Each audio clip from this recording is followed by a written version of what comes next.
Bien, ya estamos de regreso y contarles entonces que, tal como les anunciábamos, la madrugada del domingo pasado fuimos testigos, y con bastante asombro por lo demás, de un nuevo socavón tras las intensas lluvias en Viña del Mar, particularmente en Reñaca. Este es el edificio Euromarina 2, un socavón de 30 metros de profundidad y que vuelve a poner en el tapete el debate sobre las construcciones en dunas que permanecen en la zona costera.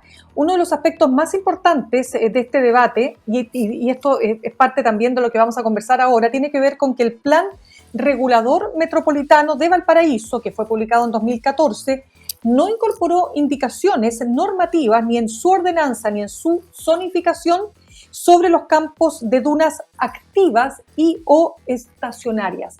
¿Qué fue lo que realmente pasó aquí? ¿Cuáles son las hipótesis más probables que explican que en tan poco tiempo haya este tipo de fenómenos?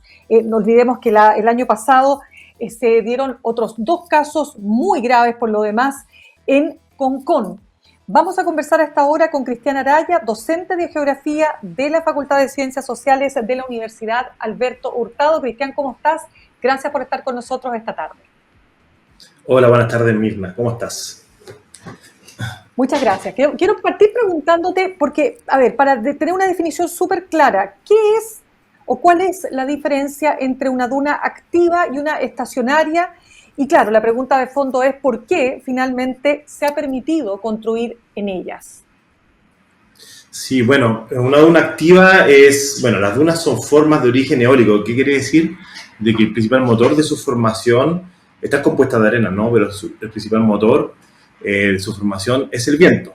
Por lo tanto, al estar activa significa que están en constante movimiento y formación debido a que el viento, un viento constante sobre 4,5 metros por segundo, es capaz de mover arena, ¿cierto? Y estas formas van migrando, transformándose en distintas formas, tienen distintas formas, pueden ser parabólicas, pueden ser Barján, etc.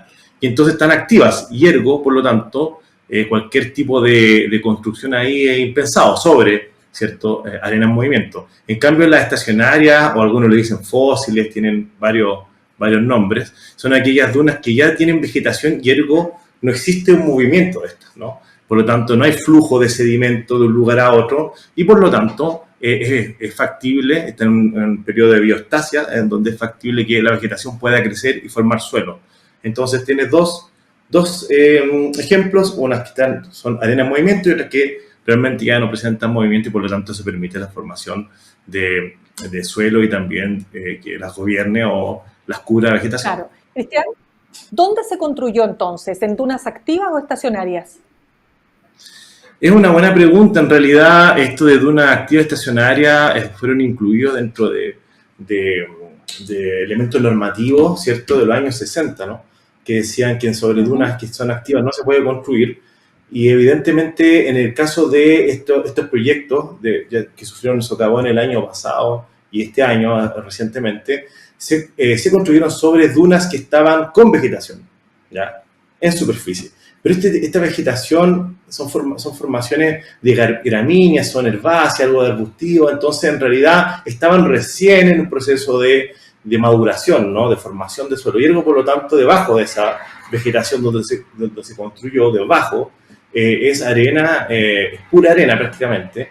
No hay formación de arcilla o limos. Y la arcilla, ¿por qué te comento esto? Porque cuando hay formación de arcilla in situ, y estos son procesos que demoran decenas o cientos de años, cuando hay ese tipo de procesos de formación, esto le da mayor sustentación al suelo y por lo tanto, eventualmente, los socavones no tendrían esta magnitud o no ocurrirían si tuvieran más tiempo ya de formación de arcillas, ¿no? Y por lo tanto, evidentemente, al fin y al cabo se construyeron sobre prácticamente arena pura y eso es algo muy negativo, muy difícil de lograr. Y si se logra, claramente las medidas de mitigación tienen que ser lo suficientemente sustentables como para que no ocurran los socavones.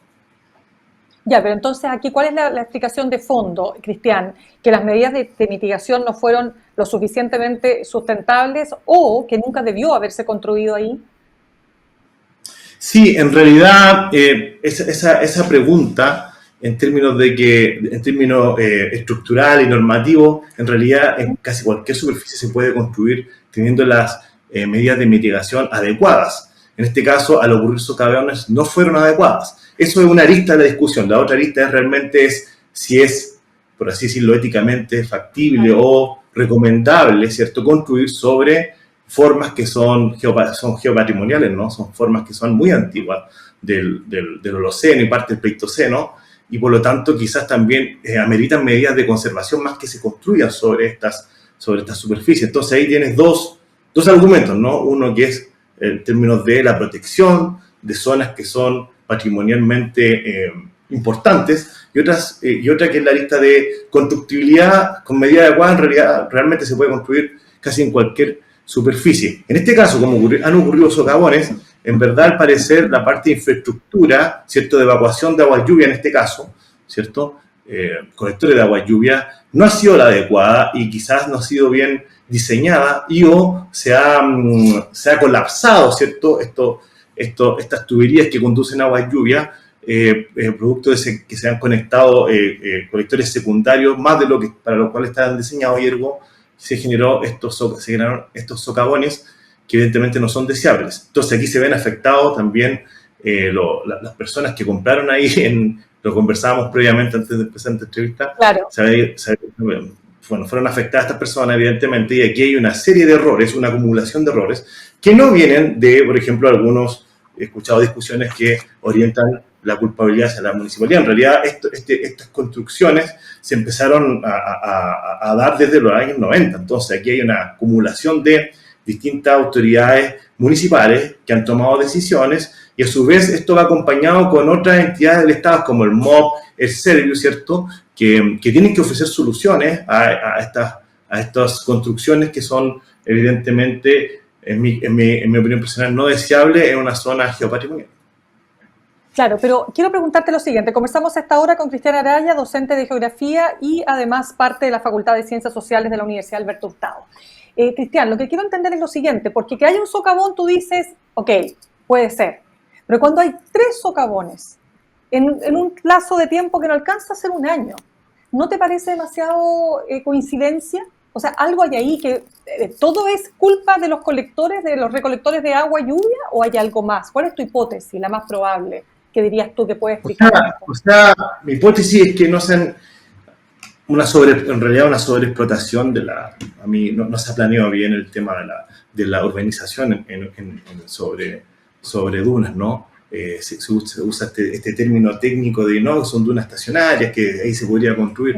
En realidad es construir sobre arena prácticamente, y bajo esa perspectiva hay que generar medidas de mitigación lo suficientemente adecuadas. Evidentemente se ha visto superado esta forma de ver el crecimiento urbano, y evidentemente cuando ocurren, como tú bien dices, 3 socavones cada prácticamente un año, hay que definitivamente repensar la forma en cómo estamos haciendo ciudad, y repito, o que las ciudades como van creciendo.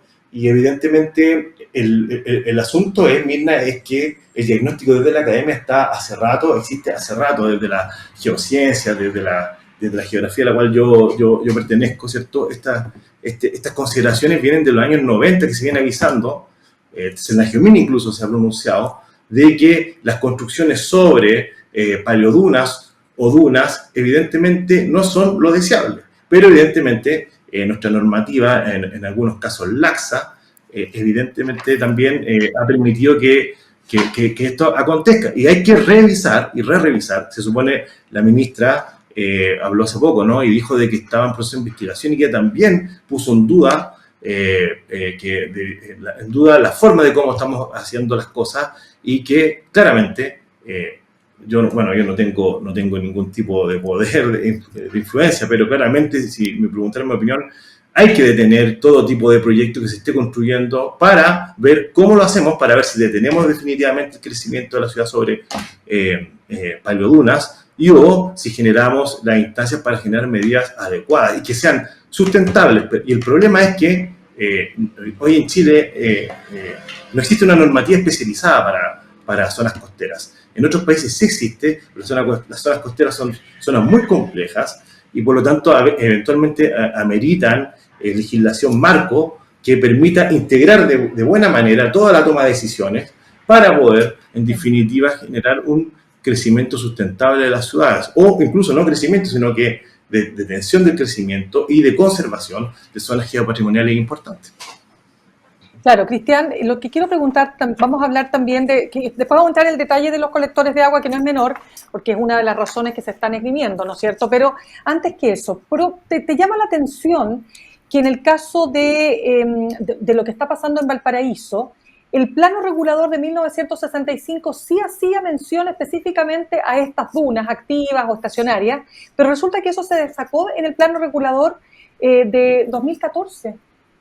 ¿Por qué? Sí, bueno, al parecer ahí, bueno, no soy adivino, pero puede que o un error, ¿cierto? Una omisión o una intencionalidad. Yo no lo sé, evidentemente eso no es deseable, pero repito, el tema del argumento de que sean dunas estacionarias me parece un poco peligroso, porque si en verdad debajo de la vegetación que está sobre las dunas estacionarias, en verdad hay suelo desarrollado, evidentemente las condiciones de mecánica de suelo cambian. Pero en el caso, en el sector de los socavones, en realidad era prácticamente, yo estuve ahí en el primer socavón, fui a los 2 días, de hecho, a mirar los estratos, y en realidad es prácticamente pura arena, y evidentemente la arena no se comporta de igual manera con una carga de agua, ¿cierto?, repentina, un gran flujo de agua, como ha ocurrido con el tema de los socavones, ¿cierto?, por las lluvias, etcétera. Y por lo tanto, la arena se comporta de muy mala manera cuando se enfrenta a una carga de agua importante, porque pierde sustentación. ¿Ya? No existe nada, ningún cemental, ninguna existencia de arcillas que las arcillas absorben agua, por lo tanto, inmediatamente pierden sustentación. Y eso, en definitiva, es lo que genera los socavones, en el caso específico de lo que es las dunas aquí de Viña del Mar. Claro. Cristian, un colega tuyo, doctor en geografía, él es de la Pontificia Universidad Católica Valparaíso, estamos hablando de Gaspar Furé, escribe una columna en CIPER Chile que dice nuevos socavones en el campo dunar, dice problemas y preguntas que requieren respuesta, ¿no? Pero aquí él se detiene en el tema de la hipótesis, ¿no es cierto?, del tema del colector. Y lo que él dice que básicamente lo que aquí él observa es que se propició el diseño y construcción de nuevas avenidas y calles, además de los edificios, con la necesaria red de colectores primarios y secundarios para el drenaje de aguas lluvias, ¿no es cierto? Que todo esto, dice él, sobre una superficie de dunas activas y de alta pendiente que sin lugar a dudas han implantado una verdadera bomba de tiempo. O sea, él va mucho más allá del tema del colector. ¿Tú coincides con esto? Sí, o sea, yo estoy de acuerdo. Esto es una bomba, que sea una bomba de tiempo, que significa que esto puede pasar en otros lados vecinos, aledaños a los socavones. Yo estoy de acuerdo, repito, en mi opinión personal no se debería haber construido ahí, pero independientemente de esto, lo que hay que pensar es que, en definitiva, en el caso de que se siga construyendo, que para mí no es lo ideal, se deben generar medidas adecuadas. ¿Qué quiere decir? ¿A qué me refiero con esto? Hay ciertos puntos en las zonas costeras de Chile en donde la infraestructura clásica tipo no funciona. Es decir, si hay filtraciones en otras zonas del interior donde no ocurren estos eventos con la misma cantidad de lluvia, es porque precisamente el sustrato permite que, a pesar de que existan filtraciones o afectaciones de los colectores, en el caso de los colectores en específico, no ocurran socavones. En tanto y en cuanto aquí en esta parte de la zona costera donde se está construyendo sobre arena, que para mí, insisto, es inadecuado, evidentemente la forma de cómo construimos tiene que ser específica y orientada a ese tipo de sustrato.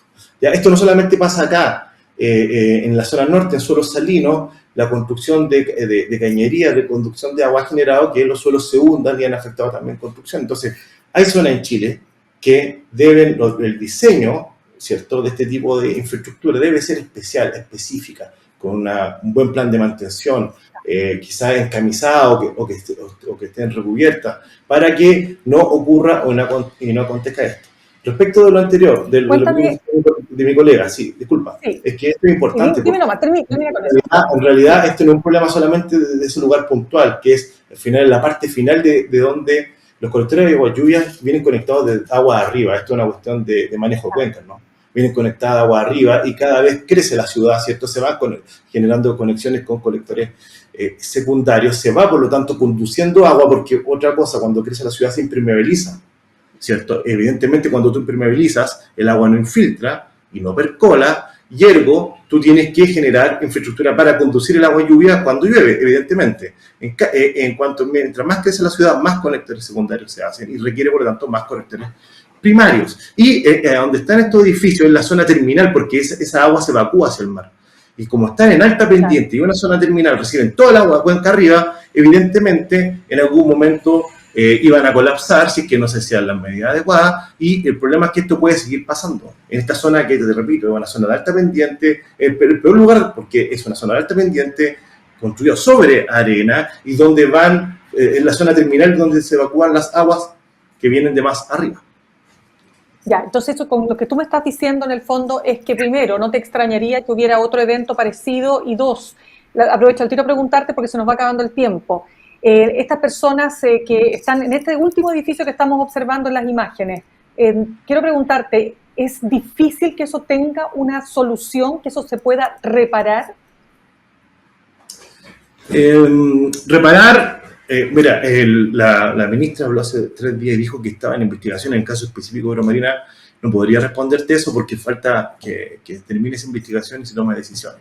Usualmente, para que el socavón, estos socavones, como se le dice, ¿cierto?, no sigan creciendo con lluvias posteriores, se tienen que generar medidas, se puede cubrir, generar shelters o cubrir con enrocado, etcétera. Se pueden rellenar las zonas para que estas socavones no sigan creciendo con una especie de erosión retrógrada, y se pueden generar medidas, repito, pero estas serían medidas que en el fondo no van a solucionar el problema de fondo.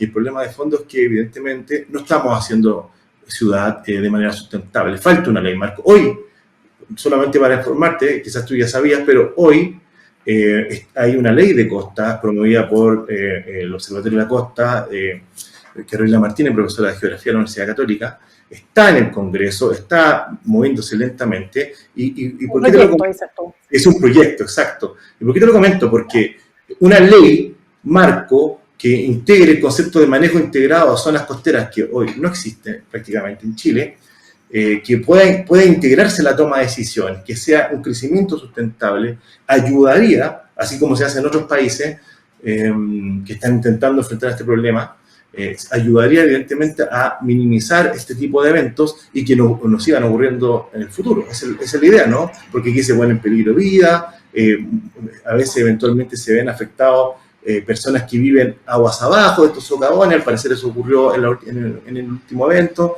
y claramente esto no es deseable. Y bueno, y lo otro que he escuchado, Mirna, ya que se está acabando el tiempo, es esto del cambio climático, etcétera. Es verdad, el cambio climático, tenemos que adaptarnos, tenemos esta ley que te digo yo, ley marco, la ley de costas, ¿no? Considera la resiliencia, considera el factor de que nos tenemos que adaptar al cambio climático, pero ojo, en la zona natural que todavía queda, porque cada vez se reduce más, no ocurren estos socavones. ¿Qué quiere decir esto? Que estas zonas naturales están en equilibrio hace decenas de años, ¿cierto? No generan estos socavones o no presentan movimientos en masa con la misma cantidad de lluvias. Entonces el problema aquí no es solo el cambio climático, es cómo estamos haciendo ciudad. Porque al lado, donde está construido, donde existe una alteración humana, es donde están ocurriendo estos eventos de socavón. Entonces eso también hay que incluirlo dentro de la discusión. Ya, pues quiero darte las gracias, Cristiana Araya, docente de Geografía de la Facultad de Ciencias Sociales de la Universidad Alberto Hurtado, por ayudarnos a comprender este tema tan complejo que están viviendo además estas familias en esos departamentos que han tenido que evacuar, ¿no? Y que no saben si van a poder volver a sus departamentos. Muchas gracias. Gracias a ti, Mirna.